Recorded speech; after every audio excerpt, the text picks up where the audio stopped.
তো বন্ধুসকল পুৱে মোৰ ইয়াত মেছেজ আছে হোৱাটছআপত, ঠিক আছে। আৰু মোক এজনে পঠিয়াইছে চিফ মিনিষ্টাৰ আত্মনিৰ্ভৰ অসম এটা জৰুৰী জানকাৰী পঠিয়াইছে, মানে জৰুৰী জাননী। আৰু ইয়াত লিখা আছে, কি লিখা আছে চাওক, সাক্ষাৎকাৰ প্ৰক্ৰিয়া সম্পূৰ্ণ হৈছে, এতিয়া আবেদনকাৰীসকলৰ চিভিল স্ক'ৰ, ঠিক আছে বন্ধুসকল, চিভিল স্ক'ৰ সংগ্ৰহ উদ্দেশ্যে ডিজিটেল কনচেণ্ট যিটো অনুমতি আছে প্ৰদান কৰাটো বাধ্যতামূলক।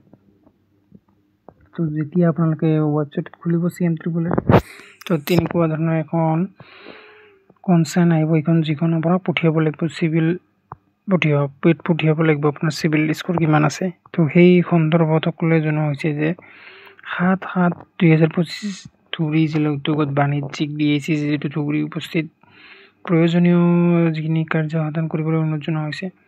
তাৰ মানে বহুতে কৈ আছে ধুবুৰী যাব লাগিব, মানে DAC অফিচত যাব লাগিব নেকি, তো তেনেকুৱা ধৰণৰ। তো মোৰ বোধেৰেতো যাব নালাগে, নিশ্চয় যাব নালাগে, কাৰণ ডিজিটেল মাধ্যমেৰে হয়। যিখন কনচেণ্ট চিভিল স্ক'ৰ আছে এইটো পঠিয়াব লাগে, কাৰণ ফিজিকেলি যোৱাৰ কোনো উদ্দেশ্য নাই আৰু যাব নালাগে মুঠতে। কিন্তু বহুতো লোকে 1000 সংখ্যক লোকে, ঠিক আছে, প্ৰায় 3000 3,500 লোকে তেওঁলোকে গৈছে DAC অফিচত। তো আবেদনকাৰী CM পৰ্টেলত গৈ কৰাৰ লগে লগে কনচেণ্ট স্ক্ৰীণ দেখা যাব, য'ত ডিজিটেল মাধ্যমেৰে ইয়াতে কৈছে ডিজিটেল স্ক্ৰীণ দেখা যাব। তো ত'ত ডিজিটেল অনুমতি প্ৰদান কৰিব লাগিব। এই চিভিল স্ক'ৰ তথা সংগ্ৰহ কৰি জিলা পৰ্যায়ত পঠিওৱা সম্ভৱ। তো যাব লাগিব বা নালাগে। তো যদি মোৰ চেনেলটো প্ৰথমবাৰ আহিছে, চেনেলটো ছাবস্ক্ৰাইব কৰি দিব, ভিডিঅ'টো লাইক কৰি দিব। তো ব্লগ আৰম্ভ কৰোঁ, কি ন'টিফিকেশ্যনটো। তো ফাৰ্ষ্ট অফ অল গাইজ, আপোনালোকে আহিব লাগিব গুগলত আৰু চাৰ্চ কৰিব ইয়াতে CM AAA, ঠিক আছে। যদি আপোনাৰ ইয়াতে লগ ইন কৰি দিব, তো লগ ইন আপোনাৰ OTP যোগেৰে মাধ্যমেৰে আপোনালোকে লগ ইন কৰিব।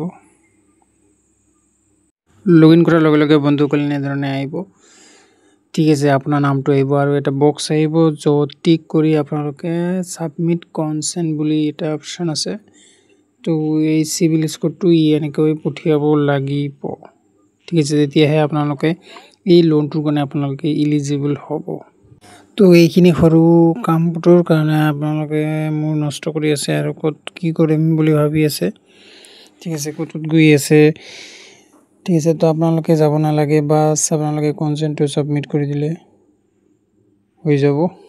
তো এয়া আছিল গাইজ আজিৰ এই ভিডিঅ'টো। যদি ভাল লাগিছে ভিডিঅ'টো লাইক কৰি দিব, চেনেলটো ছাবস্ক্ৰাইব কৰি দিব। বিগিনাৰ কেফে আজিলৈ ইমানেই, জয় অসম।